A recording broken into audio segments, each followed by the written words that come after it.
Hey everyone, can you hear me okay? I'm sure you can. I can see a few people in the chat already, that's awesome. I've got Sammy. Okay, Fabian, good evening. Okay, Sammy's put a couple of things up. Okay. Cool. Johnny C, Edit Suite, Fabian's there. Hi, Ash, Lee. Oh, g'day Lee, how you doing, buddy? Ken Robinson is there? Yes, he can hear me. Fantastic. Well, I'm just going to sit here and watch the chat for a couple of minutes, and then we'll get started into tonight's live YouTube. So I'm looking forward to sharing a few things with you that I'm sure that even if you've been fishing the estuaries for a little while, a couple of things that I share with you you may not know, which is good. Wash hands. What's that? Okay. Manfred. Wow. G'day, Manfred. 10:30 a.m. in Germany. How is that? So good to have you. I really appreciate you joining. Also, wow, Ricky from Taiwan. Awesome. And then John from Phillip Island. Epic. Fantastic. Greg Phelps. Don Coyle.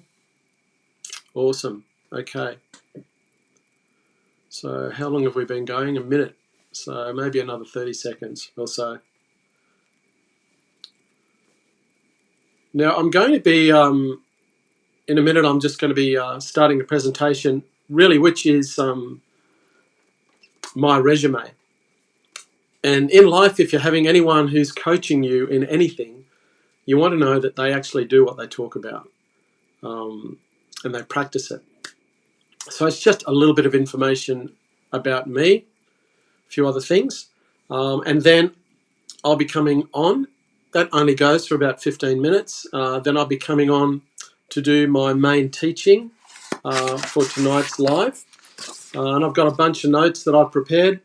So I'll be working my way through my all of my stuff while I'm teaching you. And then later we'll be having the Q&A session where I'll just be here to answer your questions in the chat, which will be fantastic. So without further ado, I'm going to move into the next part of this where I show you my resume, and then I'll be back very, very soon.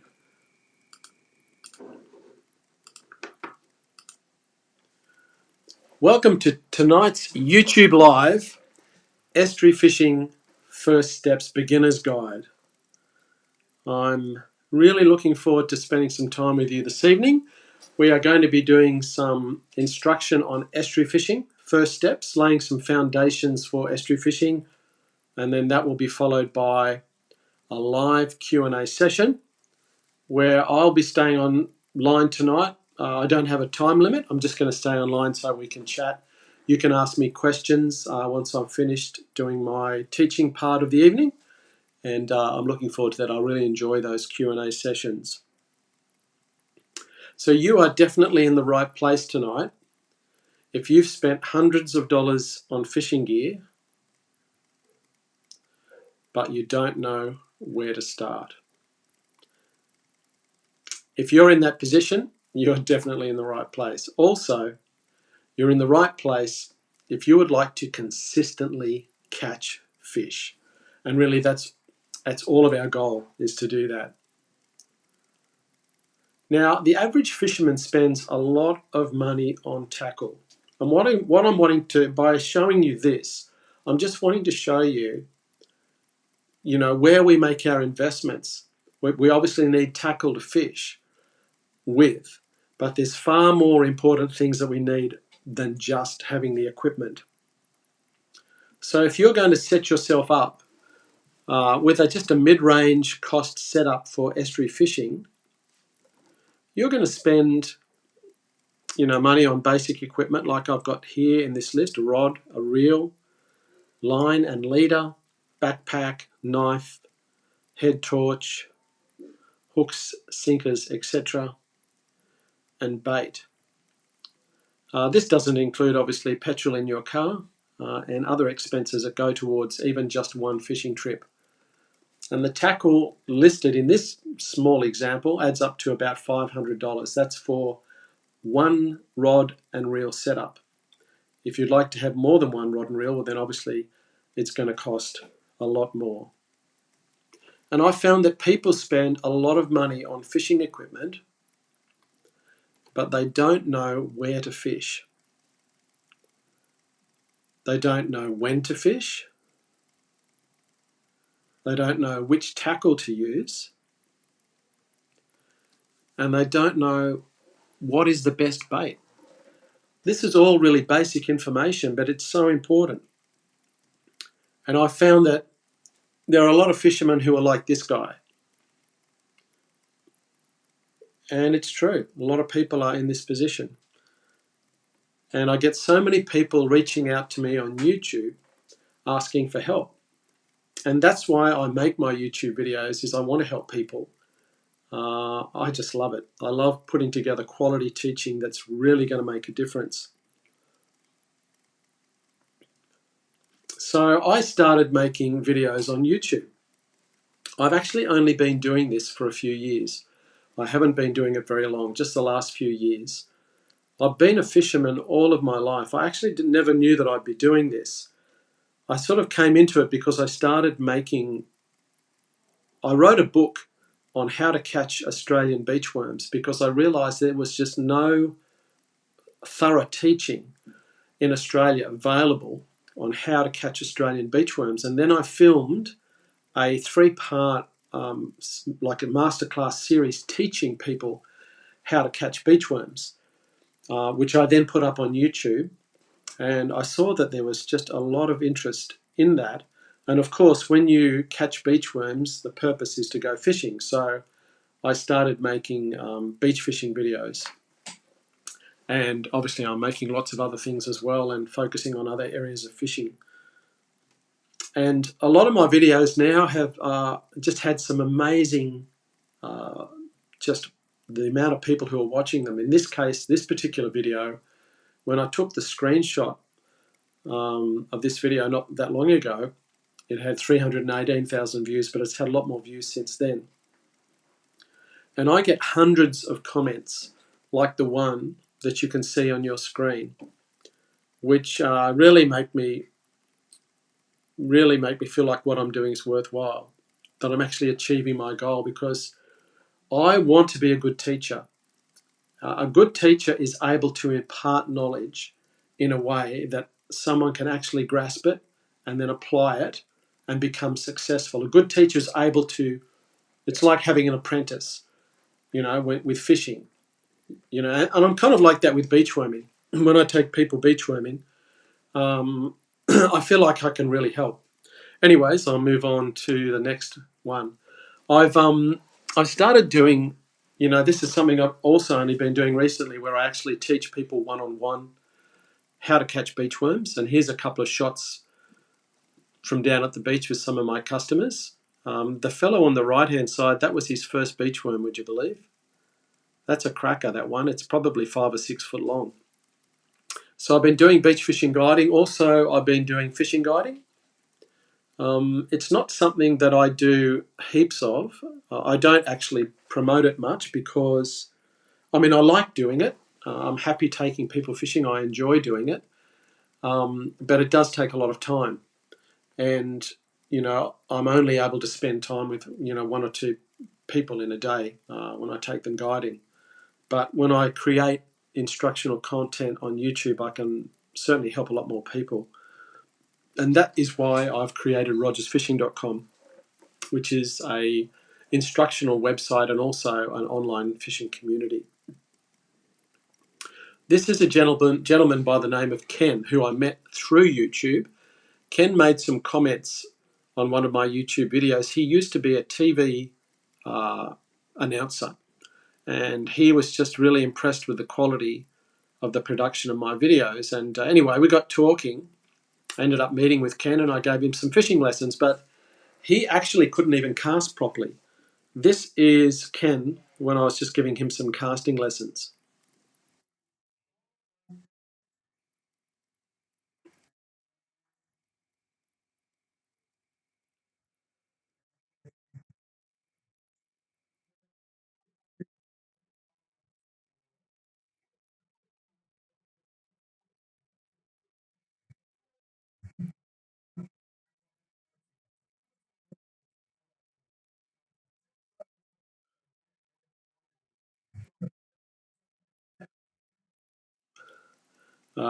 It's a lot of fun. Ken actually radically improved his casting in only about 20 minutes of instruction. But I actually thought I should give Ken some casting lessons because I was going to be taking him beach fishing later.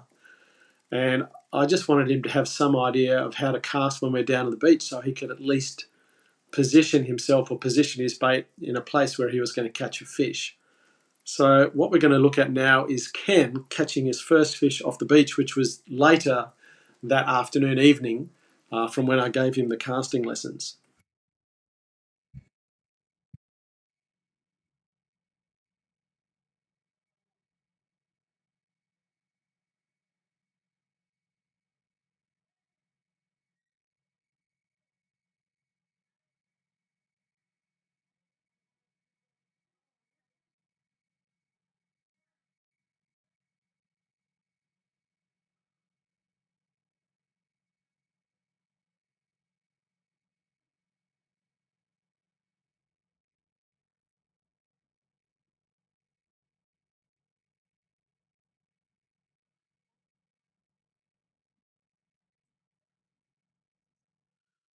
It's so funny watching that video, but it's such an awesome thing.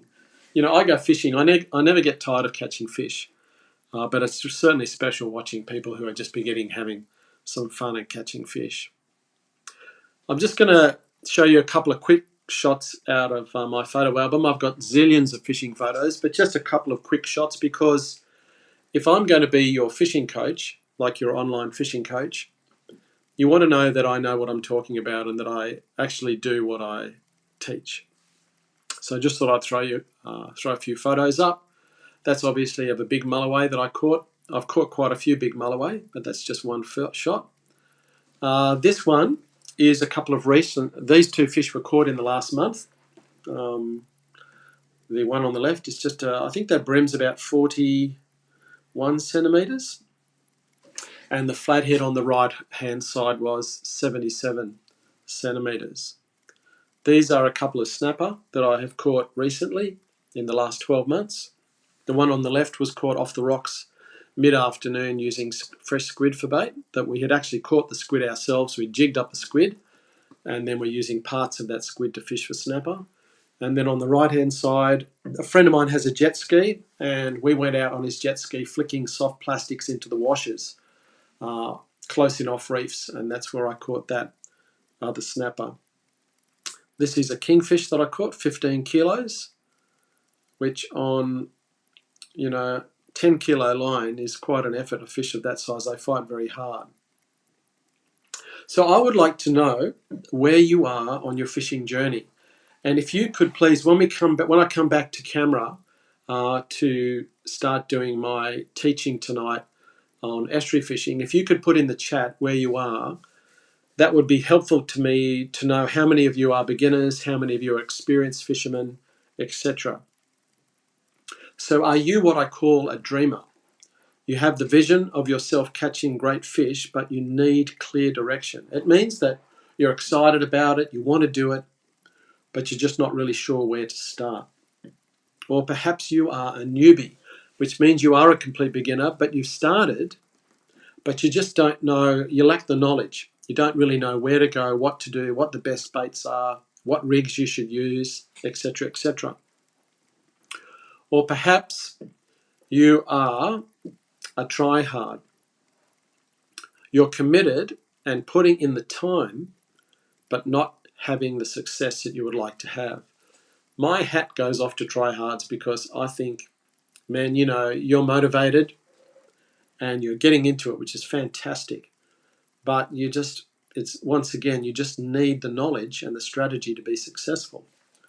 Or perhaps you are a catcher, which means that you are kicking goals but have the desire to increase your skills and target trophy fish. So perhaps you want to focus on specific species of fish and become proficient and really good at catching your chosen species of fish. I think we all have dreams and visions of catch. This particular fish that we're excited about, that we want to catch, either because they're exciting fish or because they're a good quality eating fish that we want to eat.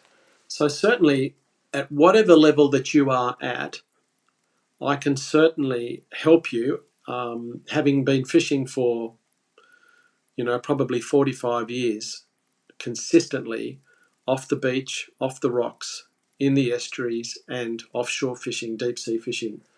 I have a lot of knowledge that I'm happy to share. So, the end goal is to become a skilled angler. So, how do we get there? Well, I've certainly learned that the most important part of fishing is having the right knowledge and strategy. So the question is, how do you get that knowledge? How do you get that information? A lot of fishermen are pretty cagey. They don't, they want to keep their stuff a secret. Sometimes you can make friends with someone and learn from them. But these things take time. This is something that I've done all through my life. I love meeting people. I love making friends. I'm always having a chat. I'm always trying to learn as much as I can. I always ask lots of questions. But essentially, if we need to align ourselves with people who have the skills that we want to learn, because otherwise we actually spend hours and hours of time in trial and error. But if you would prefer not to waste hours, days, weeks, years of time in trial and error to get to a place where you are really enjoying your fishing and you're successful, then you can do that by hanging out with people who are good at fishing. And that is why I have created Rogers Fishing. So just in a couple of minutes, I'm going to come back live to camera, and I've prepared a lesson for tonight. I've got lots of notes, and we're going to start going through that lesson. And then following the lesson, we will be having the live Q&A session. Okay, we're back live. Alrighty. So I just would like to let you know that the doors for Rogers Fishing membership are open tonight. I've only been having an intake every month or so. And if you don't have the time to be a member of a fishing club, when you join a fishing club, you get to hang out with other people and learn things. But actually, as a member of Rogers Fishing, you get way more than what you would get if you're in a fishing club. And you can learn at your own pace and in your own time. And you can join our Zooms when they suit you, or you can not join our Zooms. So we'd love to have you join our happy family of fishermen. So the doors are open right now if you would like to join Rogers Fishing. And you just go to rogersfishing.com/membership for that. So anyways, I'm going to start our teaching. I've got my notes here. I'm just saying here, during all of my years of fishing, I've found that the two most important things that fishermen need are the right information and community. So we talked a little bit about the right information as in, information and strategy, but, also community, learning from others and mateship. That's why people have fishing clubs. But in essence, Rogers Fishing it's an online fishing club where you learn from a whole lot of, you get a broad base of learning. That's what Rogers Fishing is all about. So tonight's teaching on estuary fishing is aimed at laying a basic foundation for estuary fishing, because as you would probably know, that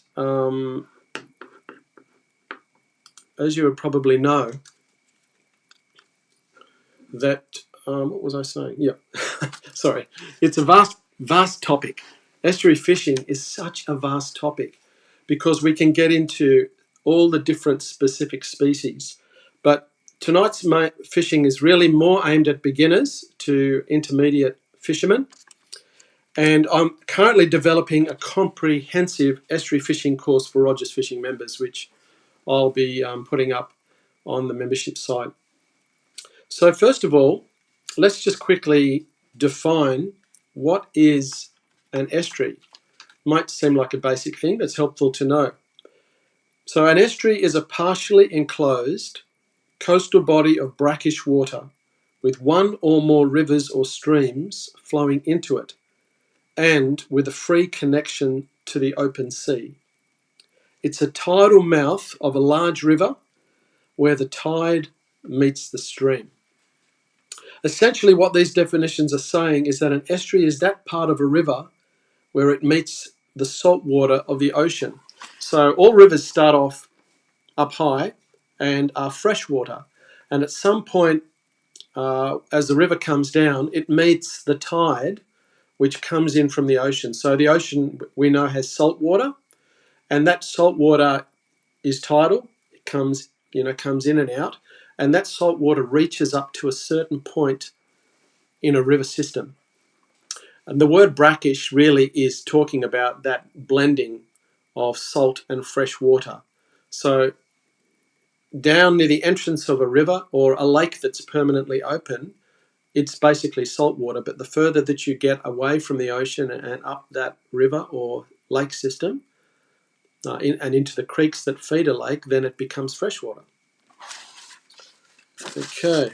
We primarily fish for saltwater species in our estuaries. That would probably make up 98% of our fishing, because you can catch some freshwater fish in Australian estuaries. South of Queensland we have bass, very popular. Bass and Australian perch. Up in the tropical regions, barramundi are a freshwater fish and also go into salt water. So that's something, down the track, if you want to focus on fishing for bass, you can do that. I've caught a few bass; they're fantastic. So, what are the benefits of estuary fishing? Well, first of all, it's easily accessible. So, if you're wanting to have a fish, it's not difficult. There's so many places that you can drive your car, pull up, and really hardly have to walk anywhere. So it's and that's if you're land based, obviously if you have a boat, you've got more options when you got in a boat. But land based fishermen you're not missing out if you don't have a boat. There's so many awesome land based estuary options. Also, it's family friendly. So if that's something where you're in the stage of life that you've got young children or even teenage kids, and you want to do something that's a family activity that's healthy, and gets them away from the phones and the screens, it's really good. Also, you can catch good quality eating fish in our estuaries, which is one of my motivations because I love eating fish. And also, we are blessed with a great variety of species in our estuaries. Great variety of, great eating fish and fighting fish. It's also good for your health, both mentally and physically. And I think certainly in the times that we're living in, I'm sure you would agree, getting out in the fresh air, getting away from the news, getting away from, all the massive amount of information that's around, but just getting out away from all the stuff into the fresh air, doing something so enjoyable as fishing, and then also being able to catch food. It's good for your mind, it's good for your body, it's fantastic. And as you become more proficient, you can save money because, you can start catching good quality fish that can be quite expensive to buy. So, when to fish? Let's just briefly talk about times and seasons. I'm just going to have a quick look at the chat here because I've just been focusing on my notes just to see. Okay. All right. When we get into the chat, it'll be easier for me to answer your questions at that time. Okay. All right. Yeah. Like Henry's got a question about using metal spinners, etc. But perhaps we can talk about that a bit more during the chat in a little while. So seasonally, you can catch quality fish in our estuaries all year round. Fish are more active in the warmer months, and it is a more comfortable time to fish. That's a pretty obvious one, isn't it? Wintertime, it can be a little bit less inspiring if it's freezing cold, and especially once the sun goes down, it's flipping cold. But your spring, summer, and autumn months are really enjoyable being out and about. But winter certainly, presents some excellent fishing opportunities. So you can catch great fish all year round. And the baits and the methods I'm going to be showing you, I've actually prepared some baits I've got here beside me. I'm going to do as a live demo in front of the camera. And the baits and the methods that I'm going to show you will bear fruit all year round. Just the species may vary a little bit. Certain fish species fish better at different times of the year, but there is certainly some good action all year, regardless of the season. Early to mid-morning and late afternoon until dark are premium times. It doesn't mean that you can't catch fish during the day. I guess most people would be more likely to fish after work in the afternoon, early evening, unless you've got a day off, or if you don't start work too late, you can get up in the morning and have a fish prior to work. If you don't start work too early, sorry. I fish all year round. It's because it's something that I really enjoy, and you know, I'm always thinking about it. I do have balance in my life, but but I'm always thinking about fishing, and you know, and certainly at the moment, because I'm wanting to produce quality videos and instructional videos, I'm thinking about what videos I can do that would be beneficial and helpful for people. Okay, so winter time. Just a couple of little things about winter time in the estuary. During the winter, the lower third of an estuary, which is the third closest to the ocean, is the most productive area to fish, for saltwater species, obviously. Often fish come on the bite near the top of the tide, when the slightly warmer ocean water has filtered upstream. So generally the water coming down from a river or in a lake is colder than the water in the ocean. And when the tide comes in, even though it's winter, the water is a little bit warmer than the water in that river system or the lake. And that can stimulate action with fish. So that's a good time to fish. Also, in wintertime, if you're fishing with lures or soft plastics, it's good to slow things down a bit. Slow down your retrieve. Slow your action with your soft plastics. Have longer pauses and perhaps not hop them up so much. As a fish's metabolism is slower in the colder water of winter, when using soft plastic and hard body lures, it's best to slow down your retrieve. That's what I was just saying. Just got this in my notes. And give the fish time to react. So that's just a good little tip to think about that. Wow, okay. I'm sorry, I'm being distracted by the notes. Frank says, I find a few beers also work well in the warmer months. A nice cold beer, yes. Okay, all right. So just turning the page. Okay, so we're going to have a look at some of the types of terrain that you can fish in the estuary. And so, because oftentimes you might be thinking, well, where will I go fishing? Where can I go?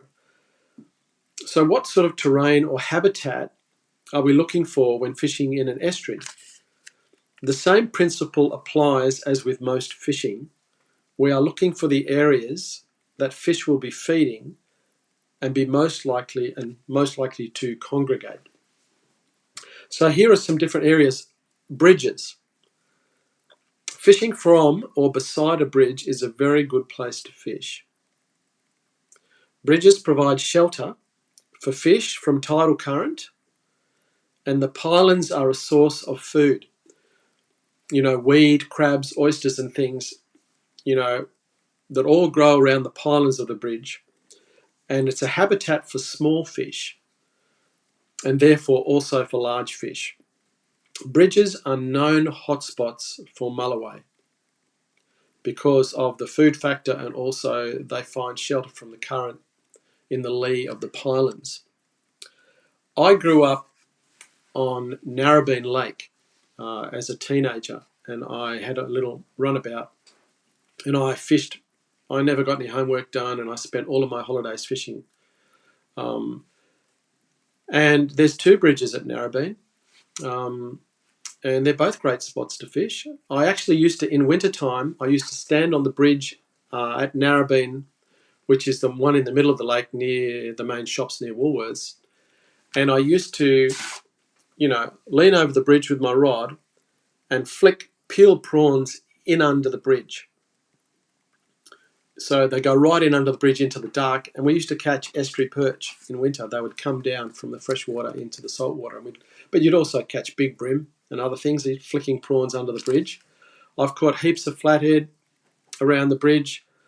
I was speaking to a guy recently who was spinning with hard body lures at Narrabeen Bridge and has had success on Mulloway, believe it or not, pulling hard body lures at Narrabeen Bridge. But yeah, it's an awesome place. Also, if you live in Sydney, Spit Bridge, lots of people fish near the Spit Bridge, underneath the Spit Bridge and around the Spit Bridge. But I think a lot of those bridge locations also, if it's a place where there's a strong current, those periods just either side of the slack water, whether it's high tide or low tide, are key times. So yeah, if you're fishing, like for example, you could fish the main Pacific Highway bridge in the Hawkesbury River. If you wanted to fish for mulloway from the shore, you can actually turn off the Pacific Highway right near the bridge at the Hawkesbury River, both on the north side and the south side. And you can fish with squid baits, fresh squid baits or slabs of mullet, etc. You can cast lures, but during that period there's a period of slack water for about an hour, about half an hour either side of the tide change. It's epic, fantastic for fishing. So that's just a couple of examples of bridge fishing. Also, jetties, piers and wharves. There's an abundance of jetties, piers and wharves on most waterways. Certainly in Sydney Harbour is some great fishing in Sydney Harbour. It's a huge area, lots of jetties, lots of wharves, great for catching brim, flathead, trevally, leather jacket, all sorts of different things. And in winter, around August, September, you can fish for John Dory. John Dory are a very popular eating fish. You catch John Dory, the best way to catch them is by using a live yellowtail underneath a float. So you fish off the wharves and jetties, you catch yourself some live yellowtail, and you fish with your live yellowtail under a bobby cork or a float, maybe suspend it 2 meters under the float, and you could catch yourself some John Dory. So jetties and wharves are fantastic places to fish. Also, whether it's a lake or a river, sand flats, the sandbars are awesome.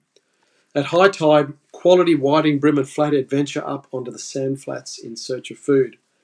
Many fish are caught in water as little as 30 centimetres deep. Near where I live, I go and catch live potty mullet in the shallow sand flats. You may have seen my live potty mullet video. And when I'm catching the mullet, the amount of fish I see in water that's knee deep, huge whiting and brim swimming around on the sand flats, and quite often you'll walk along and disturb a flathead that's sitting there. So sand flats are awesome, and they're not difficult to locate. Obviously, I can talk a little bit about my area in Sydney. I lived at Narrabeen, and the whole area in Pittwater has got a lot of sand flats. You can pump yabbies in Pittwater. There's some great sand flat fishing in Pittwater around Bayview. But really, all the edges of Pittwater have sandy areas and drop-offs and sand flats and weed banks. It's a great area to fish. Also, riverbanks. If you live near a river, there's lots of places along rivers where you can pull up your car and just pretty much set up a deck chair, your esky, and have a good fish in the river. I'm just giving you a few ideas if you need some inspiration. Also, rock walls. Rock walls are an excellent place to fish because they harbour so much life and food for fish. Break walls at the entrance of rivers are especially productive and popular. And there's different ways that you can fish them. Also, boat ramps. You could actually Google and find out the boat ramps in your area. Some of the most underrated and underutilised fishing locations are boat ramps. And it's particularly true if the ramp has fish cleaning facilities, because all the discarded bait and fish offal, all the guts from filleting the fish, brings fish into the area. That's true. I'll give you a little tip. Long Reef Boat Ramp, I used to fish offshore. I used to launch my boat at Long Reef Boat Ramp a lot. and either just 50 metres either side of Longreef Boat Ramp is sand, but you go further to the left or further to the right and it's reef. You can catch some great fish just fishing off the beach right beside Longreef Boat Ramp. You can park your car there near Longreef Golf Course. You've only got to walk about 20 metres, so you can take a packed lunch or dinner, whatever. But you can catch snapper, mulloway, trevally, bream, flathead, everything. But just don't all go down there at once. Okay, so boat ramps are epic. And often it's best to fish them late in the day once all the boats are gone and everyone's cleaned their fish, because it's nice and quiet. All the guts and everything have been put out there, and so it's kind of like a natural burley for fish. Also, the shores of lakes. I'm talking about quite a lot of spots here for the land-based angler, because not everybody has a boat, and you certainly don't need to have a boat to be able to have some fantastic fishing and enjoy yourself. So there's lots of places you can go. Like, lake shores are really good. As I mentioned, I grew up on Narrabeen Lake, and that whole lake, it's got kilometres of shoreline that you can fish. And most of those shorelines typically have a weed bank running along the edge near the shore. That weed bank usually is only maybe 5 metres in depth, and then beyond the weed bank it goes into a sandy bottom. And they are just epic places to fish for all of the normal estuary species. And even if there's a weed bank that goes out a long way, you know, it's no trouble to walk out there. I mean, you're just going to get yourself a little bit wet, but, you know, if the water's knee deep or even thigh deep, you can put some protective water shoes on, have a little backpack and have some bait, walk out to the edge of the weed bank, and you can have a great time fishing there. And a lot of people pull fish out of Narrabeen Lake. Excuse me. So that's the end of the examples I'm giving on the sorts of places where you can fish. If you're a land-based fisherman, obviously if you're a boat-based fisherman, you can launch your boat in all of those areas. So let's have a little look at fishing methods and strategy. For most estuary fishing, using light tackle is the key. You don't need heavy line. Occasionally, if you hook a really big fish, if you're in an estuary, you're usually in a position where you can take your time and fight that fish until you land it. I mean, if you're fishing near a bridge, that's another thing. You've probably got to go a little bit heavier, because if a fish takes you near the pylons or around the pylons, that's a bit of a challenge.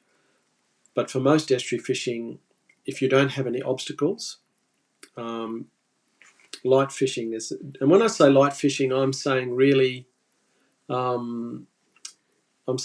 like probably 10 pound is a good all round. I mean, you can fish 6 pound line, no problem.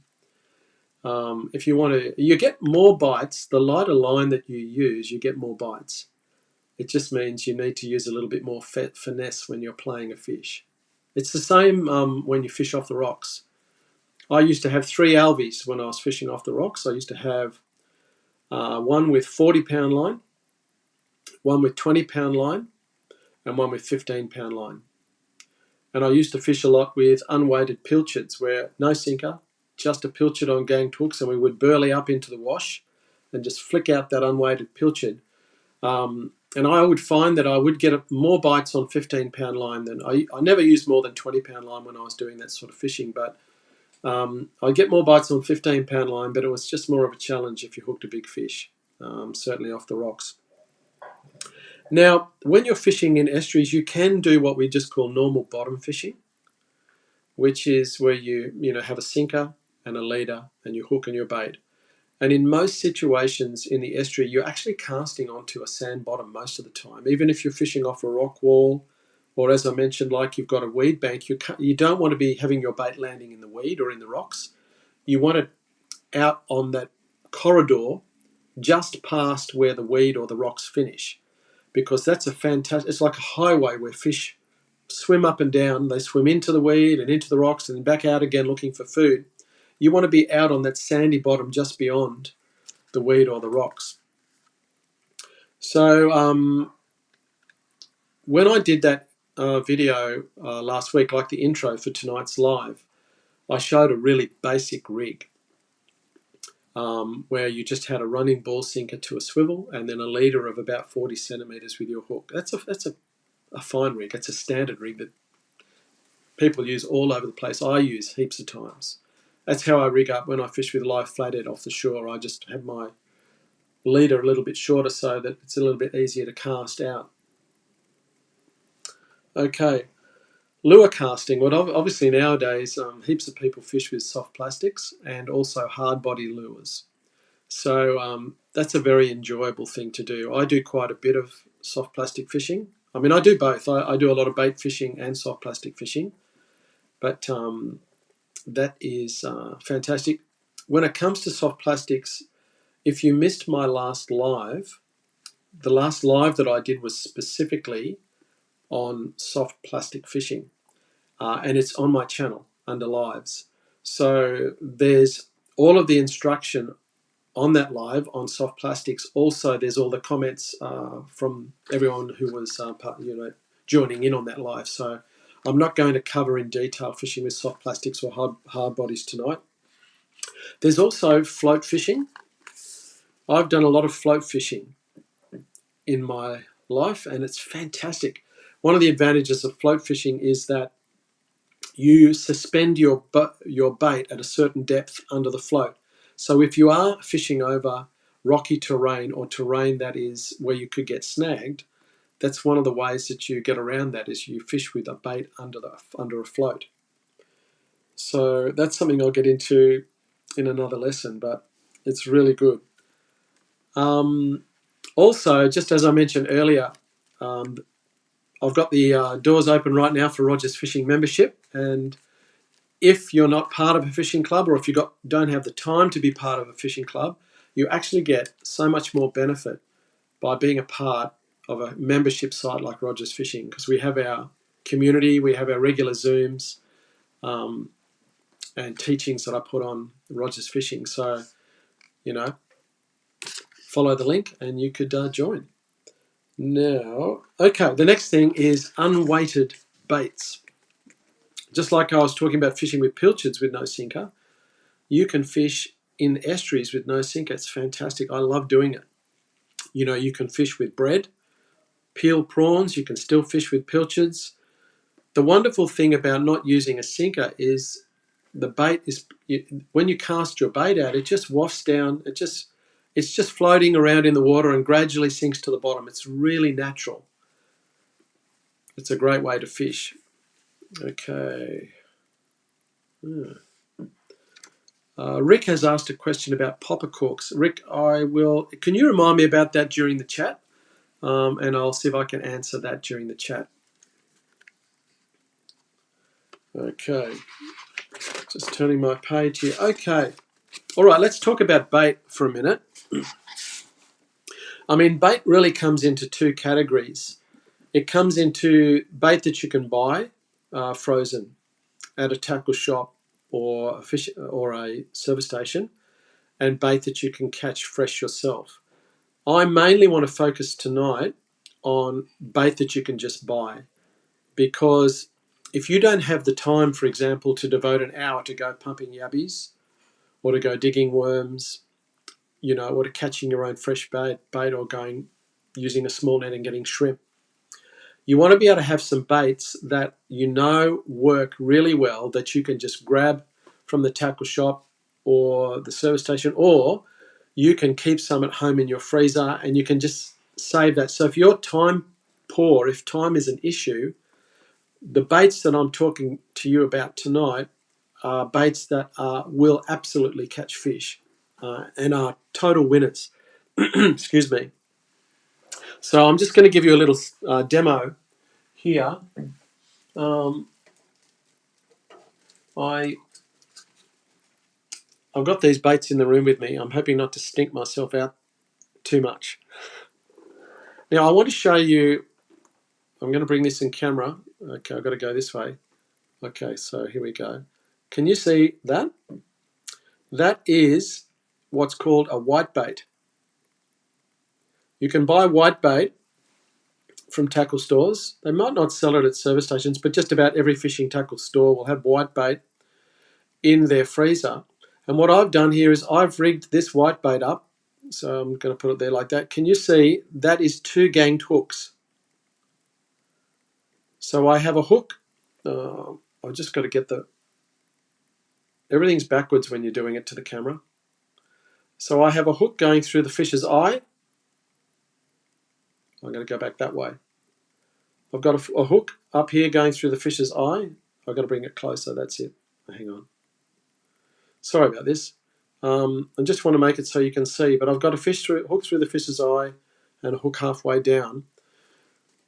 And so that is a whitebait rigged on 2 ganged hooks. These ganged hooks are 1/0 size Gamakatsu. They're pretty good size. I bought them and ganged them myself. They're really easy to do with a pair of pliers, but that is an absolutely cracking bait. Before soft plastics came around, casting out a 2 gang with a whitebait on it in estuaries for flathead was an absolute killer rig for flathead. I have a friend who used to catch hundreds of flathead, and what he would do is he would rig this up with I've got a bit of line here, you probably can't see it, but he'd have a leader with a small ball sinker, or you could actually really just have a small ball sinker, coming back over here, you could have a small ball sinker right to the swivel. That'd be the easiest way to cast. You just put a little ball sinker there, going on your line. So really you put this on with a ball sinker, you cast it out, and you just do a slow retrieve. And just pull it a little bit and then wait. And just pause and wait. If you use that, you will catch brim, you'll catch flathead, you will catch mulloway. Not so often, but if there's a mulloway there, they'll take that. You'll catch trevally, tailor, all the sorts of fish that like a fish bait. So hopefully I've shown you this long enough that if you're interested, you've got the information. I'm going to put it back over there again. But super easy rig, super easy to make, and a fantastic bait. Okay, all right. Now, I'm going to look in here for my next thing. I'm going to show you, okay, thumbs up from Rachel. The Wagga bloke says he has to go. Okay, I'll see you. Okay, catch up with you tomorrow, mate. No problem. Okay, so what I'm going to show you now is I've caught so many fish on bread. Oh, it looks like it's mouldy, doesn't it, when I hold it there? This is just white bread, and I have a 1/0 hook here. I'm going to show you, when I'm fishing with bread, unweighted bread, what you do is you use the middle part of the bread. I'm just going to take a bit out here. So what I've done, you can see there, I've got a piece of bread. I've caught, I actually use a bread bait like this off the rocks a lot. Okay. I use this, I've fished with bread off the rocks for drummer and brim for years. I've caught heaps of huge drummer. But in the estuary, this is an epic bait for brim. But I'm going to show you how to put it on the hook. If I'm fishing for brim, if I'm fishing for mullet or smaller fish, I'll use a smaller piece of bread and a smaller hook. But what you do is you actually, that's the bread side on there.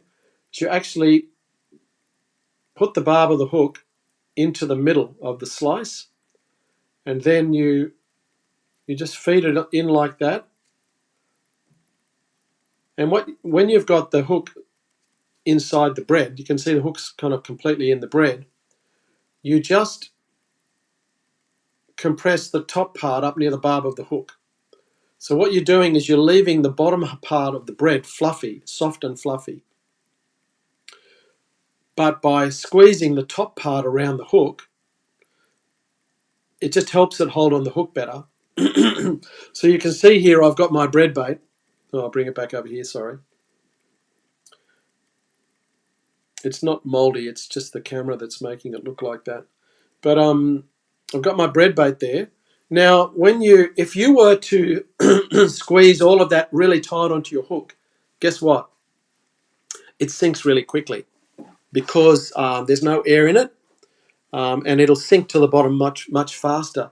The advantage of just squeezing the top part and leaving the bulk of it nice and soft and fluffy is obviously it's softer for a fish to bite, but also because it tends to float, it tends to sink a lot more slowly. So what happens is when you cast it out, it just gradually floats. It looks supernatural. Have any of you guys burleyed with bread and thrown bits of bread in the water and you just see the fish coming up and just swallowing it, inhaling the bread? Well, when you chuck a piece of bread in the water like this, it just looks like it's not on a line. It's a fantastic way to catch brim. I've caught flathead on bread like this. I've caught snapper in the estuaries.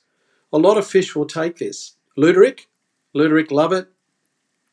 This is actually a really fun way to fish. It's a great way to fish with kids when you're fishing off a wharf or a jetty or beside a boat ramp. What you do is you burley up first with some bread. So you've got that bread that you've thrown out that's just wafting around in the water, and then you chuck this out. It's best if you use about 6 pound line because you'll be able to cast it a fair way if you use light line. You use 6 pound line and an unweighted bread bait like this off some of the jetties and wharves in Sydney Harbour. Burley up with a bit of bread first. You'll catch some awesome fish. You'll probably catch some good fish that you can use for live bait as well. And as I mentioned, this is a great bait off the rocks for drummer. I've used it heaps and heaps of times. Okay, I'm just going to put this over here. Highly recommended. The next thing I've got, I've just grabbed a couple of different things to show you because I thought, look, rather than just talking about it, trying to explain it, if I can actually have it, some props. Okay, in reverse. This is a half pilchard. Fantastic bait. Pilchards are awesome bait, and they're so readily available. Okay, cool. So what I've done here is I've rigged up this half pilchard on a 2-hook rig. I've got a 4.0 main hook, and then I've got a 1.0 stinger. I mean, you can see I've on my video on YouTube, which is deadliest rigs for beach fishing. There's instruction on how to make this rig, but essentially it's a half pilchard. This is a great bait in the estuaries because it also will catch a whole variety of fish. Flathead absolutely love pilchards. They're a really good bait, epic bait, and trevally and brim and snapper, etc. And there's probably a few fish species that I can't remember right now. So these are 3 baits that I can say with my hand on my heart will all work for you. The humble pilchard, and when I did that short video, I'm going to use a bit of bread to wipe the pilchard juice off my hands. Oh, okay, all right. It's great to see people joining Rogers Fishing. That's awesome. So remember, you can join tonight for the next 48 hours. I'm going to have the doors open for a new intake of members for Rogers Fishing. Come and give it a go. Even if you just join for a month or two, it's really, really inexpensive to get quality coaching. And not just coaching, but also community and meeting other like-minded fishermen. And like I said, if you don't have the time to join a regular fishing club, Rogers Fishing is something that you can do when it suits you. You can log on, get involved in the community. You can learn from all the things that are up on Rogers Fishing, the fishing courses. You get the early releases of my YouTube videos. And also, when you do have the time, you can join our Zooms every 2 weeks, which I really enjoy doing the Zooms. And it just, it's still been a relatively new thing for me in doing that. But it's awesome. Just meet some great people and we have really good discussions. It's fantastic. All right, so what's next? Okay, so I've just got a couple of things here to help improve your catch. And I've just written down burley. A really good burley, a simple burley that you can use. Great to see that, Henry. A really simple burley that you can use is chook pellets, which is what the pellets that you feed chickens. You can buy them. I think Bunnings sell them, and also hardwares sell chook pellets because they sell chook food. And also if you're in rural areas, when you've got rural supplies, they sell large 10-20 kilo bags of chook pellets. Chook pellets are fantastic burley. They are, what they do is when you throw chook pellets out, they're initially really solid and compressed, so you can throw them a bit of a distance, but when they float down in the water, they fluff up, and the fish love them. But if you get some chook pellets, what you can do is buy yourself a 10 kilo bag of chook pellets. They're pretty cheap. Have them in a bucket with a lid at home, in your garage or whatever. So you have your chook pellets, and what I do is I keep my chook pellets in one of those large buckets with a lid. I'll just take some out, put them in a bucket, and then I wet them slightly and put half a dozen pilchards in there, and then mush up the pilchards into the chook pellets. And then you can form balls out of it. And if you're fishing, off a wharf or, any of the sorts of places that we mentioned, just the combination of chicken pellets and pilchards is a really, really, really good burley, because you have all the oils, the attractants of the pilchard, and you've got that kind of bready consistency of the chicken pellets. So that's a highly recommended thing. Also, if you're fishing with unweighted baits, if you're using bread baits, you can fish unweighted baits using bread, as I've just shown you. Also, you can use peel prawns, are a fantastic bait just to throw out with no sinker or just a really tiny sinker.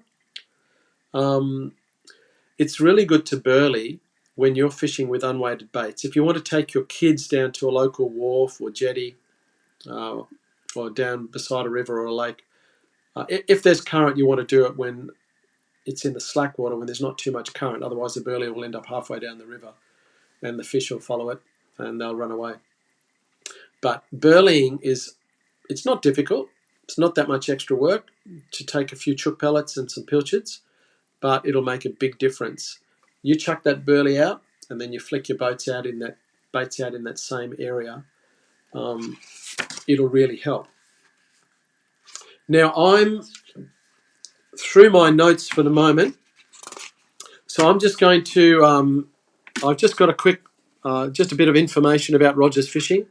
Quick promo for Rogers Fishing membership that I'm just going to play. Just goes for a few minutes, and then I will be back for the live Q&A, where I'll just be focusing on the chat. I haven't really been focusing on the chat too much at the moment, because I've just been trying to concentrate on that teaching. So I will be back with you in about 5 minutes. So you have the gear. You need knowledge and strategy. And also, ongoing mentoring is essential. I've found throughout my fishing life, I'm always asking questions and wanting to learn, and I always try and align myself with people who are really skilled in a particular area. And there's just nothing that beats spending time with people who are really good at what they do. So ongoing mentoring is crucial, and having a relationship where you can actually learn over time. So that's why I have created the Rogers Fishing membership. Essentially, Rogers Fishing, it's a website that has fishing courses. It has so many different aspects to it. But the membership means that you can have teaching with me on a regular basis, and also through our fortnightly Zoom Q&As. I normally, once a fortnight for members, I do a Zoom training, a teaching. I pick a particular relevant subject, which I teach on, and then we open up the floor for discussion, and we all have Q&A. People can ask me questions. So it means that in those fortnightly Zooms, you have the opportunity to learn from other people and also ask me questions directly. So how do we get there? As I mentioned earlier in tonight's training, I do one-on-one beachworming lessons, also fishing coaching and fishing guiding. But these things, really, I'm limited by the fact that I'm located in one area and I'm limited by time. But through the Rogers Fishing membership, I can help a lot more people at a much, much, much lower cost. Actually, it's way better than just having one day's fishing, because you just have an ongoing relationship, learning from me and also many other people. So welcome to Rogers Fishing. Really happy to introduce you to Rogers Fishing. So when you're a member of Rogers Fishing, we have a fortnightly Zoom Q&A, as I mentioned, which is fantastic. I really enjoy the Q&As. I really enjoy seeing people face to face, meeting new people, and we get a lot out of all of our discussions. We actually have a lot. I have a lot of knowledge, but other people, I don't know everything, and so everyone's got something that they can add. When you become a member, you have access to my beach fishing masterclass course, which is a 15-video training course on beach fishing. Also my beach worming masterclass course, which is 3 videos, and also my book, How to Catch Australian Beachworms, which is the only book in Australia specifically written on catching beachworms. Also, we have our private membership group, which is just like a Facebook group, but it's a private group. It's not on the Facebook platform. It's on our own platform, and it is private and it's secure. Also, as time's been going by, the library of instructional content on Rogers Fishing is increasing all the time as a resource. And when I produce YouTube videos, I release them early for the Rogers Fishing members before I go public with them on YouTube. This is just a quick look at some of the content of my beach fishing course. Just gives you an idea of what the modules look like. There are videos with each module: planning your fishing trip, rod and reel setup, standard gear list, choosing your location. That's a really crucial one. So there's actually 15 modules in this course, and you get the whole course as soon as you join Rogers Fishing. So Rogers Fishing membership, what does it cost? It costs $19.90 a month with no lock-in contract. You have instant access to my fishing courses, the members Q&A, and all of the resources on Rogers Fishing, which is the fishing courses, the ongoing coaching and mentoring, and the private members community. So when you think about it, it's actually, I know this is my baby, Rogers Fishing, but the quality of information and training that you get for approximately $200 a year is sensational. And it's probably the most important part of your fishing. Unless you've got some real gurus that you can hang out with who are going to teach you and you can learn quickly, really spending a couple of $100 for a yearly membership is a much better investment than just even buying a new rod and reel, because it's going to get you catching fish. So next we are going to be doing the live Q&A session. So I'm just going to come back live to camera now in a couple of minutes, and we'll start the live Q&A. So please hang around. If you've got any questions, make sure that you put them in the chat, and I look forward to spending the next hour or so with you. I wasn't a couple of minutes, it was a couple of seconds. Okay, awesome. So here we are. I am just going to focus on the chat and answer your questions. If you've got any questions, any fishing related questions, anything at all, just fire away. Okay, I'm just going to see what there's already there. Rachel said, I heard cat food. Cat food is actually, yeah, it's good, Burley, because it's kind of inexpensive and it's really just like smashed up pilchards in a tin. Okay. Kids love throwing burley bombs. What's going on with that? Oh, there it is.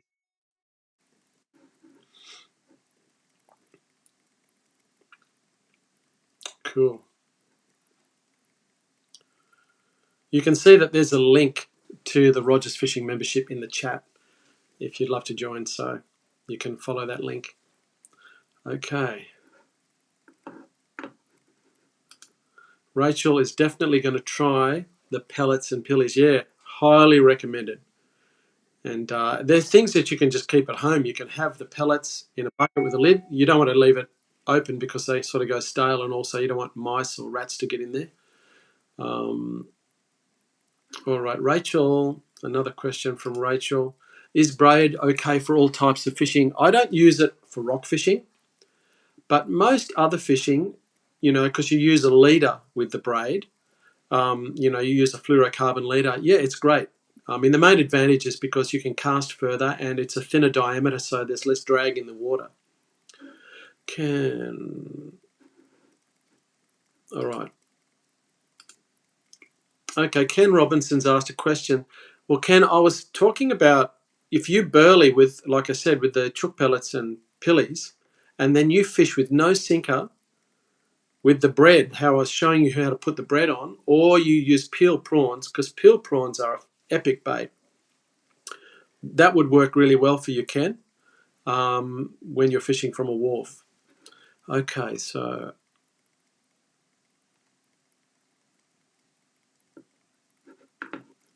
Daniel's asking a question. Is a 76 centimetre flathead rare? No, not really. It's not that rare. It depends on how often you fish. I mean, there's quite a lot of big flathead around. We've had some big ones in the last month or so, 90 centimetres, 88 centimetres, 84 centimetres. So no, they're not that rare. We are blessed with lots of flathead in just about every lake and river system. Okay. All right. Don. Hang on. All right. Don, yeah, I do. I wouldn't throw out a live bait like a mullet with no sinker because you want the bait to be near the bottom because the flathead are waiting in ambush on the bottom. So your bait's got to get to the bottom. If you don't have enough weight on a live bait, it tends to stay up too high. So yeah, you need to use the weight. Okay, all right, so moving over to Henry. Metal lure fishing tips. Okay. Well, I think, obviously, Henry, you need to use, probably use braided line with a leader so that you can get more distance and cover more water, cover more ground with your metal lure.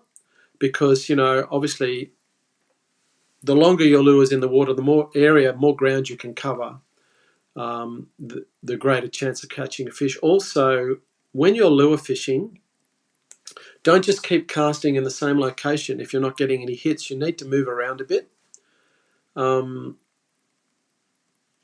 And probably if it's in an estuary, you don't want to have a lure that's too big. Probably something that is maybe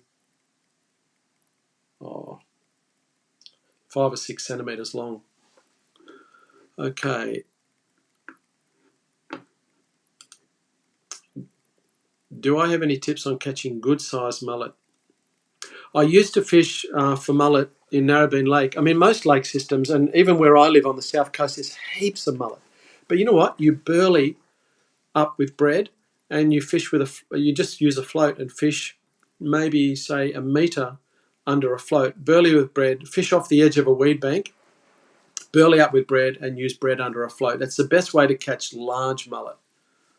I used to catch lots, and I'm sure if I went out and did it here where I live, I would catch big mullet. Either that or the same thing, you burley the mullet up and then you throw unweighted bread in. That works really well.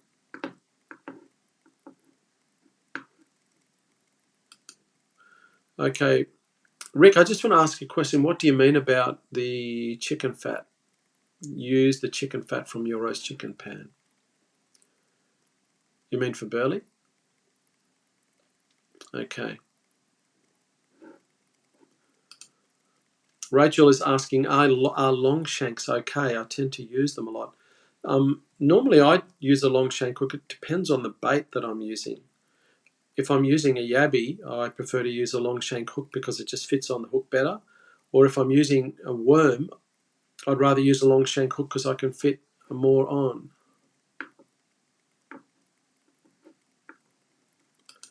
Okay, just quickly, Mesmus. I'm not quite sure. It's possible that you can cast further in wind. That's provided it's at your back. You don't really want to be fishing into a headwind, but if you've got a wind behind you, you position yourself, you can cast further if you're using lures or even bait. But yeah, I'm not quite sure why wind is important for tailor.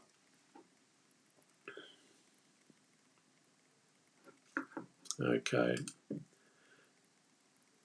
G'day, buddy. Just saying hi, Henry Clark. Great advice. Okay, Rick Pale. Tailor like a bit of chop on the water, I have found. Okay. So Rick's made a point here. He says Taylor like a bit of chop on the water that he's found. I've caught Taylor many times in all sorts of different conditions. So, I've caught them off the beach when there's no wind. I've caught them off the beach when there is wind. Okay. Ken is saying, for beginners, should we use bait or lures? Ken, why don't you do both? Why don't you have two rods, put some bait on one, chuck it out, and then while you've just got it set there, you can just play around casting a lure. I do that a lot in my boat or even off the shore. I'll put a bait out more as a set line, and then I'll I enjoy casting the lures, so I'll do that.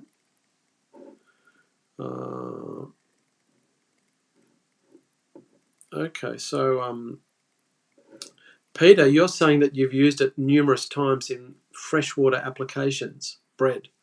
Never attempted in saltwater. Do you know what? It's unbelievable. I mean, bread is not something that naturally occurs in the environment, but so many fish love bread. It's incredible. It still blows me away. It's a really good bait. I would like to ask you, Peter, what have you used it for in fresh water? What have you caught using bread in fresh water?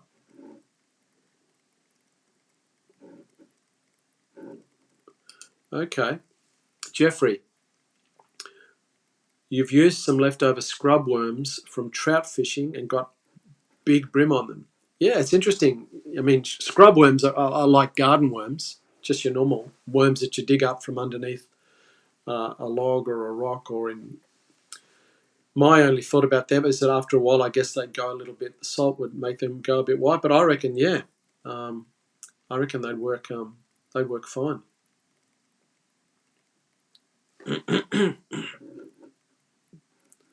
Okay, Nathan. G'day, Nathan. Narrabeen Lake.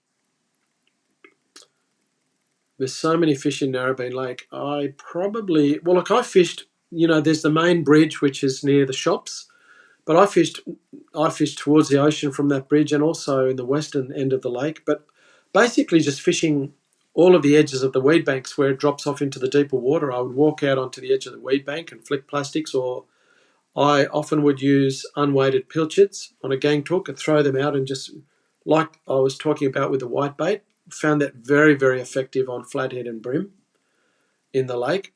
I've got a friend who catches heaps of he fishes soft plastics in Narrabeen all the time and is very successful. He likes the Z-Man motor oil, which lots of people like that colour.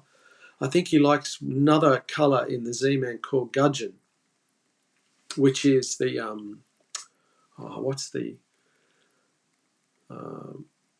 just trying to think the name of the actual plastic, but yeah, motor oil. He pretty much uses motor oil all the time.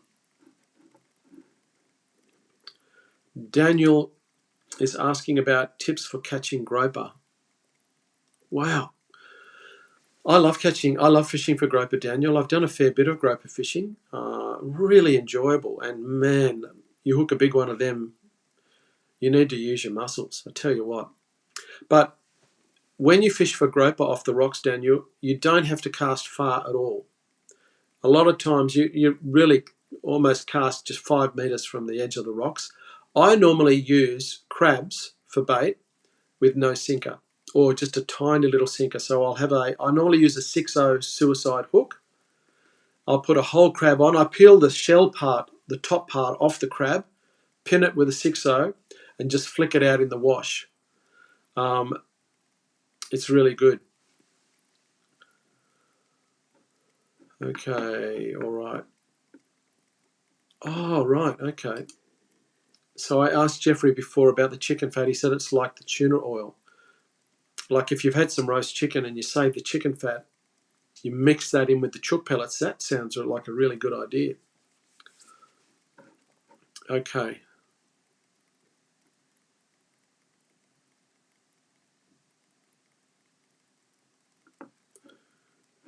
All right. Mesmus is asking a question about braid being tangled. I haven't had too many tangles when I'm using the braid, although where you tie your braid to your leader, it's one of those things you know, and you cut the tags. You want to have at least amount as possible. Make sure the knot is secure, but because often the braid that gets tangled up because of that join. But I haven't had too many problems. I mean, I guess I don't usually use braid off the beach. I'm mainly just using braid fishing for brim and flathead in the lakes.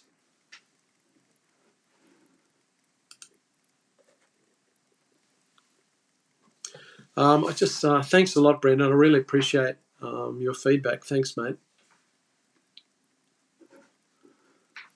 Okay. Nathan says that he's got a few nice flatties on the Z-Man motor oils. Yeah. Yeah, they seem to be a really consistent lure, the Z-Man motor oils. You know, it's funny, I don't use them that much. Because, I have quite a lot of different plastics that I use for flathead. And I did talk about them in the last live that I did.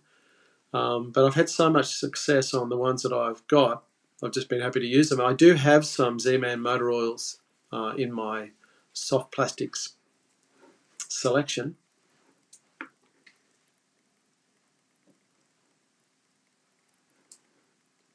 Okay. John Stokes has asked a question. Estuary tides, any preference? Okay. All right. I mean, I fish all tides. I like to fish the run-in tide. If I'm fishing, in a lot of the entrance parts of lots of estuaries, lots of lakes, you'll have shallow water and there's a drop-off where it goes into the main body of the lake. I like to anchor on the edge of the drop-off and get a burley trail going, and then fish my baits with the incoming tide and current off the drop-off. It's a very, very good way to fish. You'll catch all of your typical lake species if you're using whatever bait you're using, yabbies, worms, live mullets, slab baits, prawns.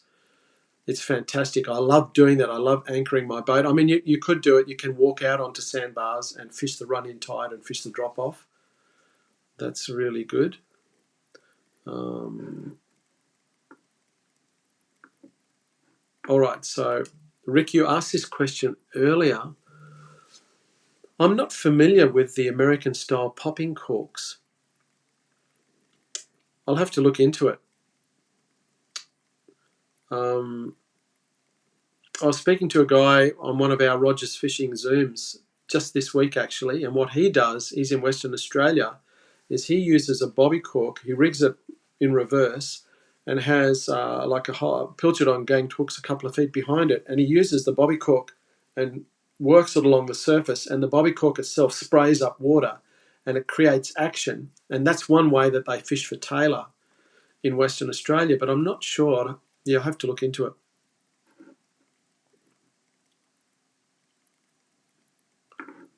Okay. So Nathan's, okay, thanks Nathan. He's saying his mate caught a 1 metre plus jewfish in Narrabeen Lakes a couple of weeks ago.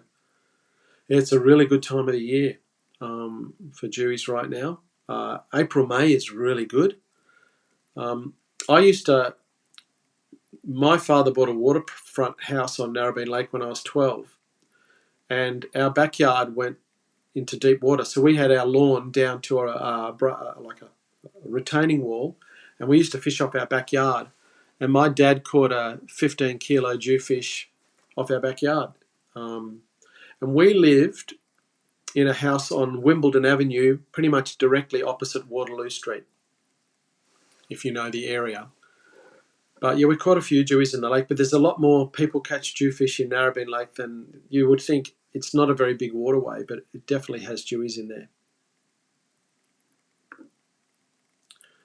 Okay, and remember, there's the link to the Rogers Fishing membership.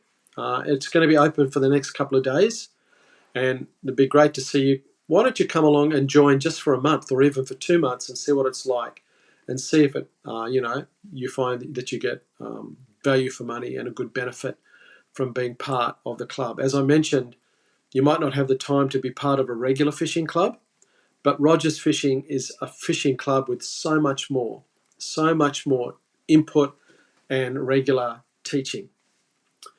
Okay. I think that's a good question from Henry. Is a short leader or a long leader better? If I'm casting a larger, heavier bait, I prefer to have a short leader because they swing around in the air too much when you've got a big bait. I do know some people off the beach fish with long leaders, like up to 1 metre long. I don't usually. I don't think it makes too much of a difference, other than shorter leaders are better for casting distance. Longer leaders, I don't think it makes that much difference from a fishing perspective. And I personally don't use super long leaders. When I'm fishing in the lake, I might use a 30 or 40 centimetre leader. And the same thing off the beach. That's just what I do anyway. Okay. Mike is asking, what's my favourite table fish? I like a lot of different fish. I obviously love flathead because it's really clean white flesh. I love drummer. Drummer is one of my favourite fish for eating off the rocks. There, off drummer, you get a really good yield. You get really solid fillets off drummer, and it's beautiful. I mean, they're a dark coloured fish, but the flesh is beautiful. It's very like flathead. It's really clean white flesh. It's fantastic eating fish. I like eating trout, freshwater fish. I'm happy with bream and snapper, all the normal fish. What else? Yeah, I'm not too fussy. I mean, we eat a lot of bream and flathead. Whiting obviously is fantastic because it's really delicate white flesh. So I'm just going to... Okay, Jeffrey's made a point about fishing under power lines. I've never heard of that, Jeffrey. So, yeah, I'm not sure why that would be, what difference the power makes. I know that fishing in estuaries at night with bridges, the lights attract small bait fish and squid, which attract big fish like mulloway. So it's really good when you're fishing in the estuaries off a wharf. Lights are not a bad thing. Like, for example, in the Hawkesbury River, you can go to areas like Coal and Candle Creek and Bobbin Head. And the lights are a good thing. They actually attract fish, and they are squid. There's some really good squidding at night in those areas under the lights. Okay. Rachel.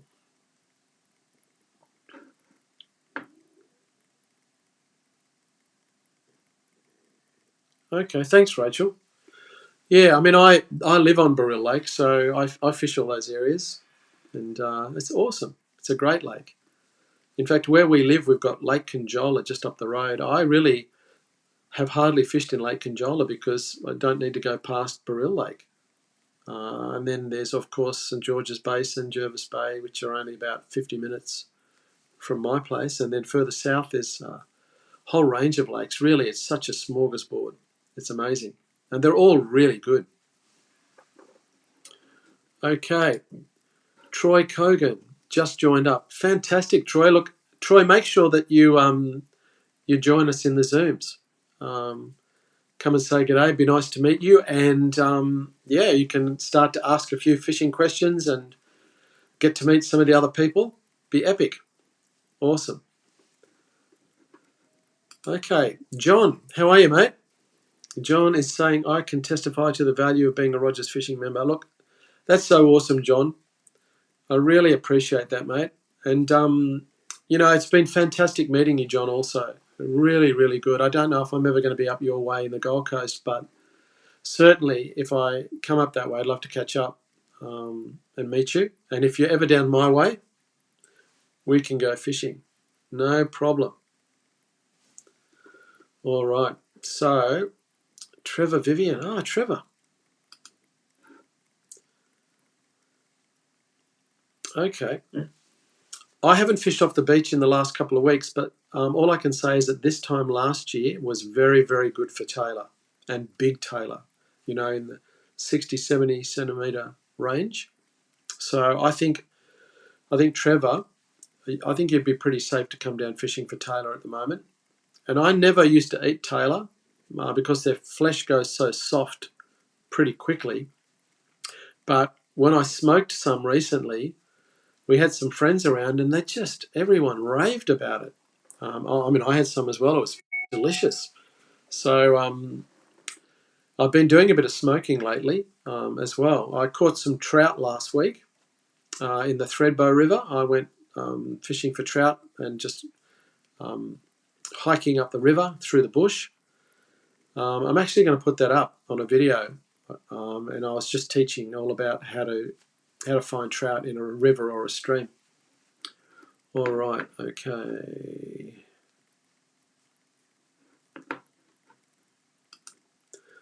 Audio Squirrel says, I just came from St George's Basin, which was full of ribbon from the flood, and fishing was annoying.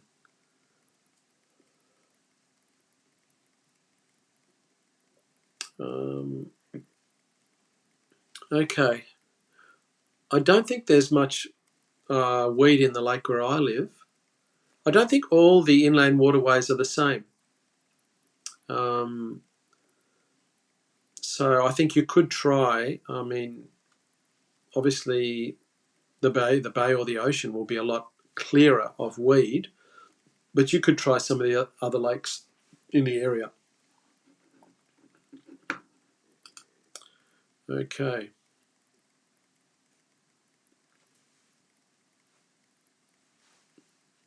Hoping to nail some nice salmon. Ah, cool. Yeah, all the best, Rick. We've got a member on Rogers Fishing who lives in Perth, or a couple of guys over in WA. He does a lot of tailor fishing over there. Super keen. And another member who has done some fishing in the south, down south of Perth. So hopefully I'll get over there sometime. I've got family and friends who live in WA. Okay.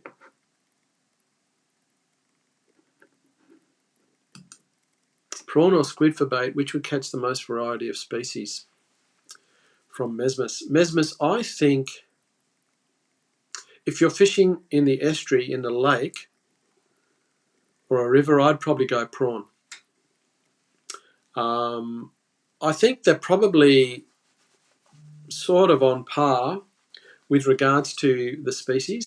Certainly off the rocks and outside, deep sea fishing, they would both be similar. I've caught a whole lot of different species on both prawns and squid. I used to have a spot at the mouth of the Hawkesbury River that I would fish for mulloway, and while I was waiting for the tide change and I was catching live bait, I would burley up with the chook pellets and the pilchards and fish with peel prawns on about 8 pound line, mainly for brim. But I would catch dewies on the peel prawns uh, when I was fishing for brim. So, but squid's an epic dew bait. Okay.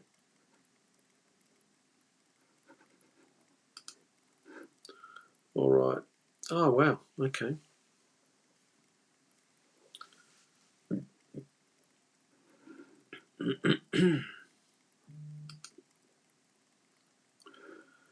Durras is my local spot. Yeah, Durras is not that far. I've fished in Durras Lake a couple of times. Mm. It's supposed to be good prawning at different times in Durras Lake. I've fished off the rocks at South Durras and caught some nice snapper off the rocks there. It's really good. You probably know that. It's an amazing, amazing, legendary snapper area. Both North and South Durras and Depot Beach are fantastic spots. Okay.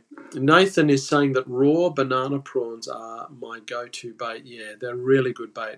Really good bait in the rivers and also really good bait off the rocks. Groper will also take large prawns. Quite often I buy the prawns at Woolworths or Coles, the ones that you eat. You know the ones where you can buy them. It's just the tail on, like it's the prawn flesh. It doesn't have the head on. It's peeled, but it's just got the little tail part on it. They're actually, believe it or not, it's actually cheaper to buy them than to buy, often buy prawns from a servo or a fishing tackle shop. We use the prawns that you eat for bait. They're really good for off the rocks for all sorts of things. And often you can buy them. You know, they cost you like $19 a kilo, or sometimes they have them on special in the freezer section at Coles or Woolworths. They're really good.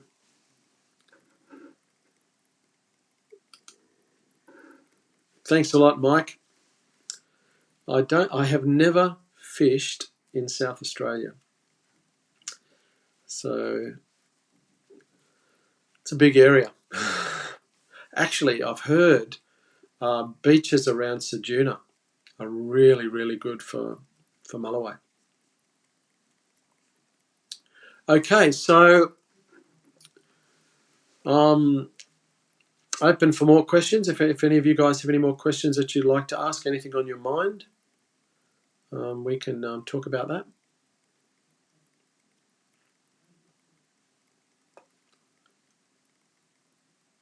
Okay. Tips for being frugal and effective with fishing.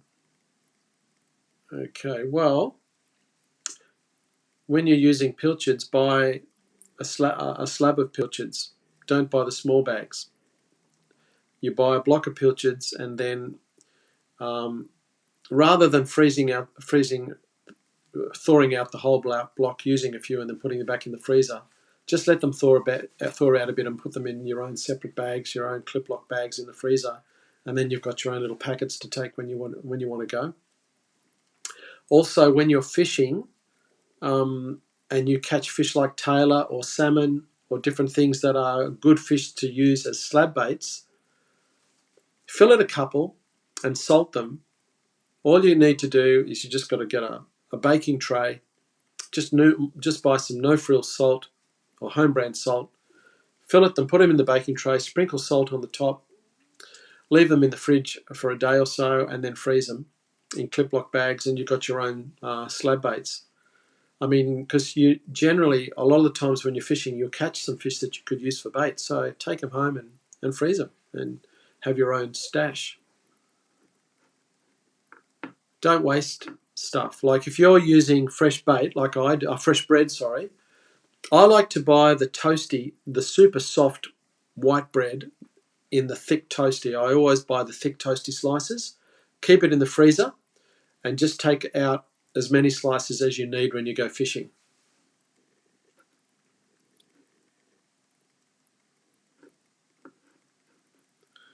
Okay, I just want to put this comment up. Thank you very much, Ali. Right, Roger, I appreciate all your efforts to publish the valuable information in fishing. You are the main motivation of fishing for myself, even I haven't been out in the last couple of months. Thanks, mate. You're very welcome, Ali. It is my plan. I'm enjoying creating training, videos for YouTube and helping people. So I don't have any plan to stop. I want to continue to make videos. I mean, I've got so much material that I haven't covered because I've been a very keen rock fisherman for a long time. I haven't done a single video on rock fishing. I've also done extensive deep sea fishing. Haven't done any videos on deep sea fishing. So there's a lot of areas that I've really mainly been focusing on beach fishing. Haven't really even done many on estuary fishing. So honestly, I've got enough material that I could be making videos for like years, really. So it's just a matter of really, I'm trying to pick the things that guys like you want.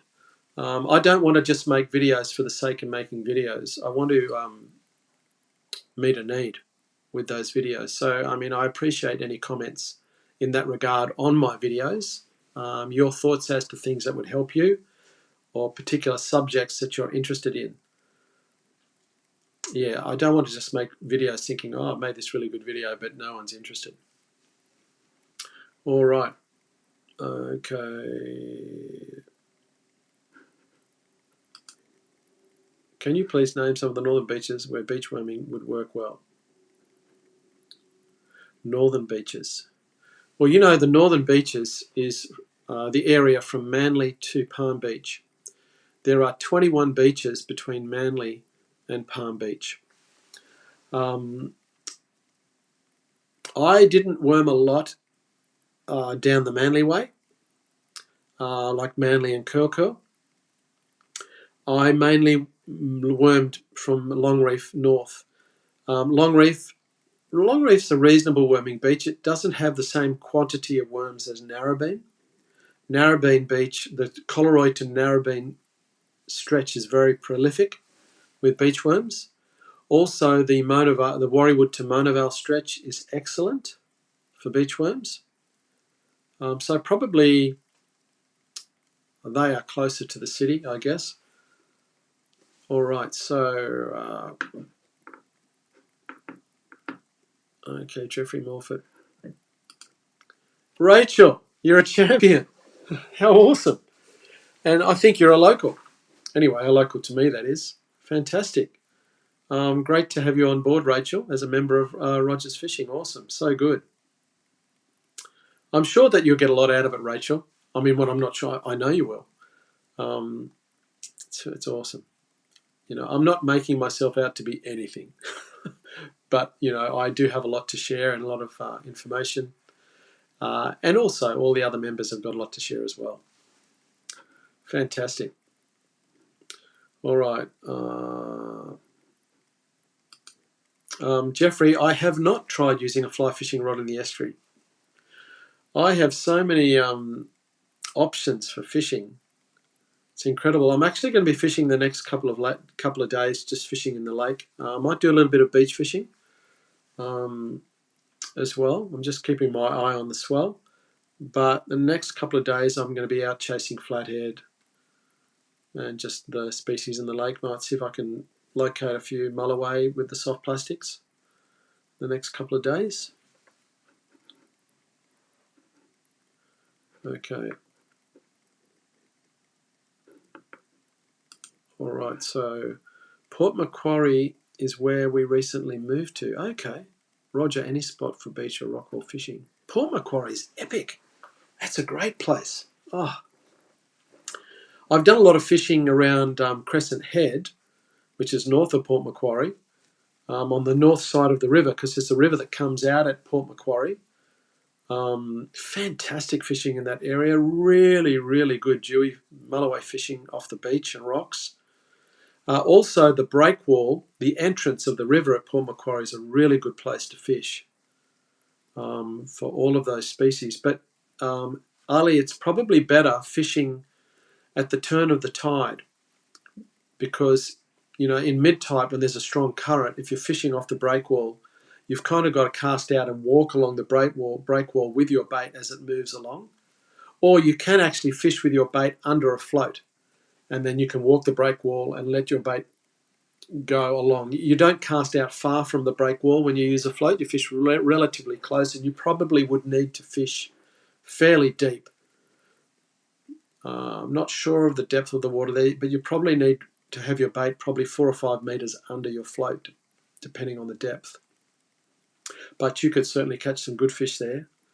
All right. So I'm just putting this up. Here's the link to the Rogers Fishing membership.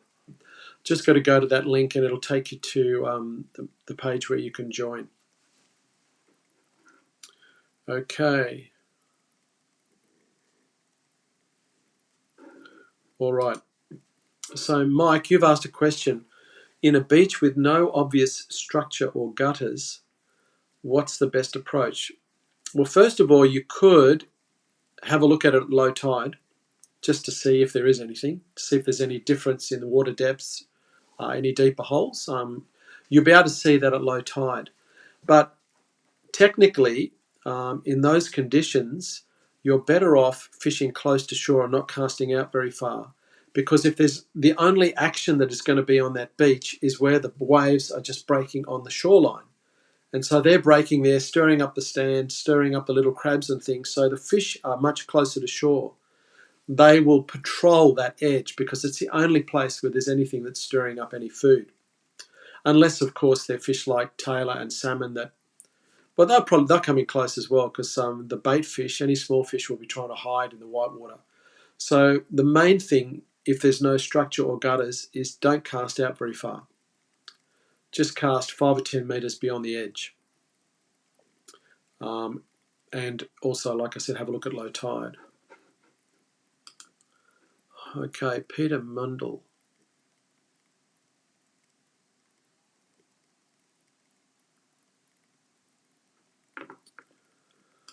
Okay, Peter, are larger rods essential to shore fishing? You generally use larger rods off the beach, which is shore fishing, and off the rocks. I prefer, I mean, you don't have to. It depends on the type of fishing you're doing. You can fish with a lake, like a 6 or 7 foot lake rod and light line and just fish close to shore, just flicking little baits in off the beach. But generally, most of my beach rods are in the 12 foot, in the 10 to 12 foot range. It's just better if you do want to have the ability to cast distance, it's better to have a longer fishing rod. I don't have many. I think I might have one beach rod that's 9 foot long. That's the shortest beach rod that I have. I actually use beach rods in the lake where I live because there are some areas where the sandbar and the weed bank goes out a fair way. And even if you waded out up to your waist in the weeds, you've still probably got 10 meters before the weeds stop and you have your sandy bottom. So I use beach rods from the shore because I can actually put a slightly bigger sinker on and cast from the shore. I don't have to wade out and I can put in a big cast. But the reason I'm doing that is I can actually get out beyond the weed bank onto the sandy part without having to wade out because I use a beach rod. I've been doing that a fair bit. It just depends on where you are and how close the more productive water is to the shore.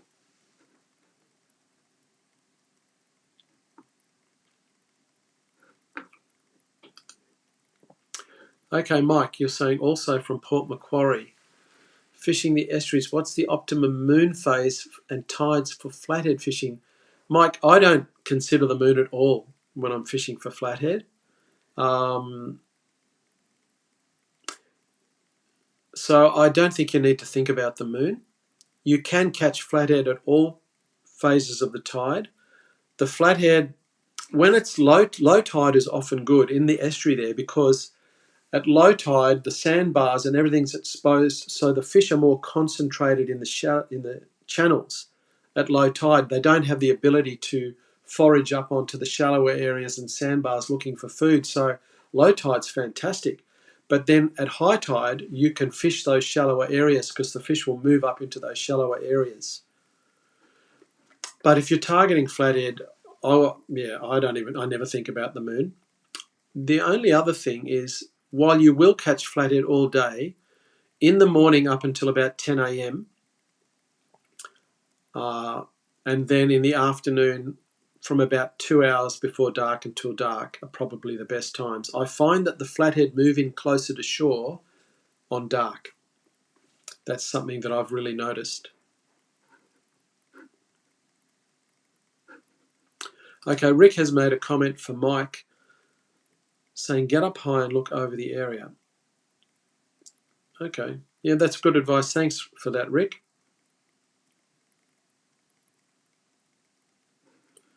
All right.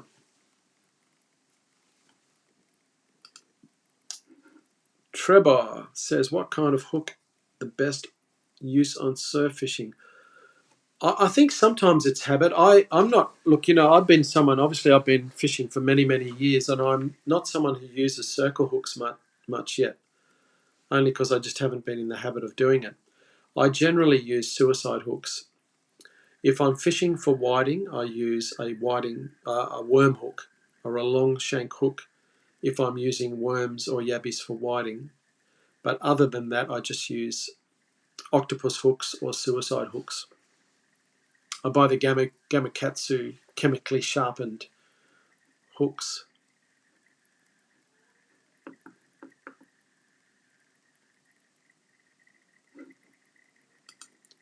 Okay.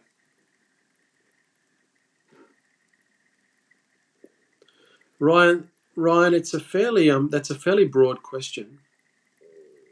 It kind of, the size of hook that you use is probably more determined by the bait that you're using than necessarily the size of the mouth of the fish.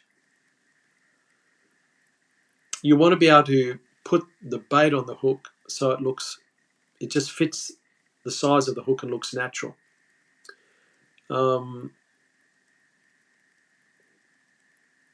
If I'm fishing in the estuary, I don't use much above about a 4-0. When I'm using live mullet for flathead, I actually prefer a 5-0 hook.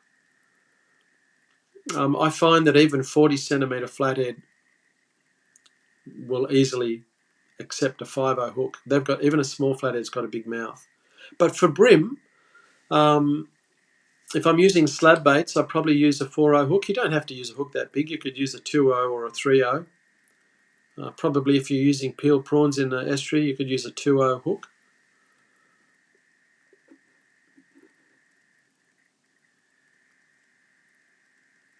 Cool, thank you, Rachel. Alrighty. So I'm happy to continue the chat if you've got more questions. But if you guys are satisfied, if I've answered all your questions, I may bring this live to an end shortly.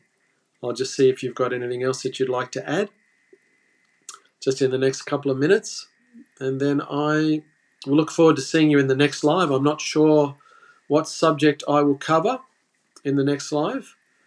I do have a couple of videos that will be coming live on YouTube shortly. I've got one on squid fishing. I've been catching a few squid. I've also got the one on using lures for trout in the Thredbo River. That will be coming up. I've also done one on cooking one on how to cook mullet. I've got one cooking mullet. I've got 3 different recipes for cooking mullet.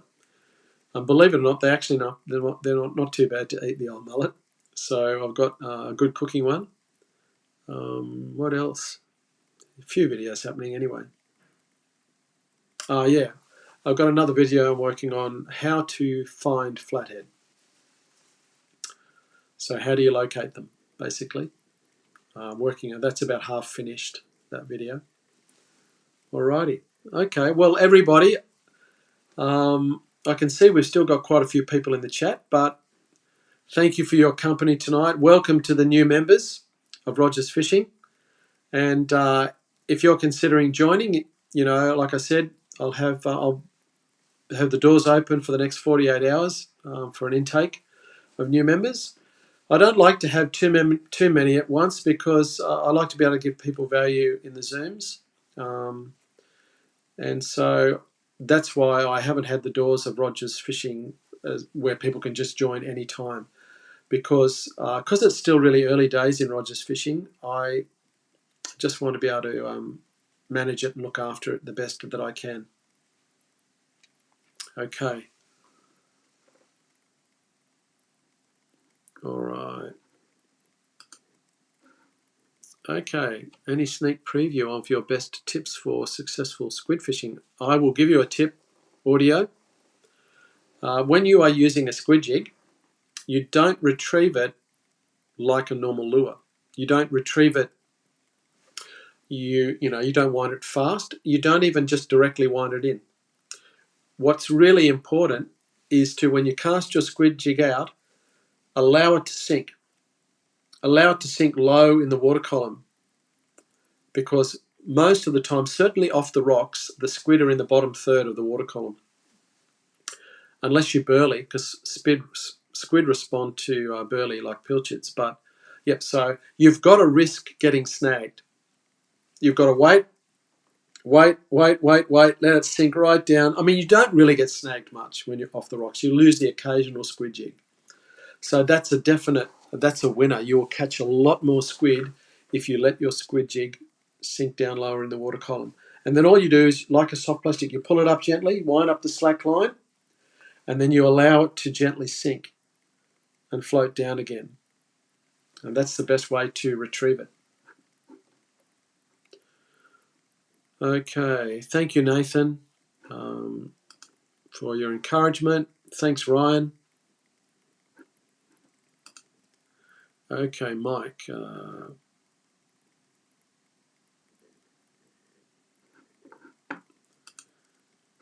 Mike is saying, in South Australia, we don't have a fishing license. Oh, I didn't know that. I didn't know you don't have a fishing license down there. Do you believe having a license will protect fishing stocks? Well, we are told that the license fees go to, I believe that they go to, stocking the freshwater rivers with fingerlings of trout, Murray cod, different things like that. I think it would. Look, it's not a lot of money. And, I just buy a 3-year license, so I don't have to think about it. But I tend to think, Mike, that it would. I mean, certainly, I think more would be done than if there wasn't. So I don't think it's a bad thing.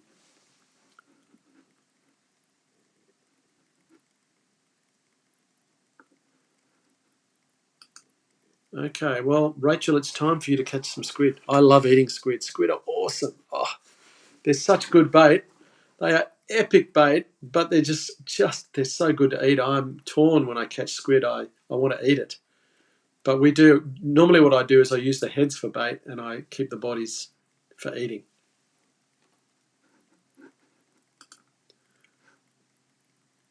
Thanks a lot, Rick. I really appreciate it, mate. Hope to see you in a future live or at some time. Thanks, mate. And yeah, thank you too, Ali. I appreciate that. All right, so just audio says here, that's great squidding advice, Roger, including that squid respond to burley. Just caught 5 monsters with your method this weekend. Wow. Awesome. I need to go and get some more squid. Yeah. It's mainly good when the seas are not rough. It's not much good when you just want relatively low seas. 1 metre or less is good. Okay.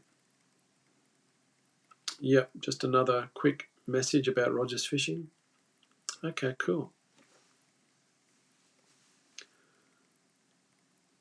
We've had some new people join the chat fairly late. Okay. All right, everybody. Got to pull the plug sometime. I'm always happy to stay here and answer questions, on these nights. Yeah, it's good value. I love devoting my time to doing it. All right, everybody. Well, thank you for joining me. All the best with your fishing. I wish you the greatest success. Hope you enjoy my videos while I'm putting up. Okay, so John is saying good night. Thanks, mate. Thanks, John. Really appreciate it. Look forward to seeing you in the next Zoom session. All right, everybody. I am going to sign out and see you all soon. And look forward to seeing you inside Rogers Fishing in our community.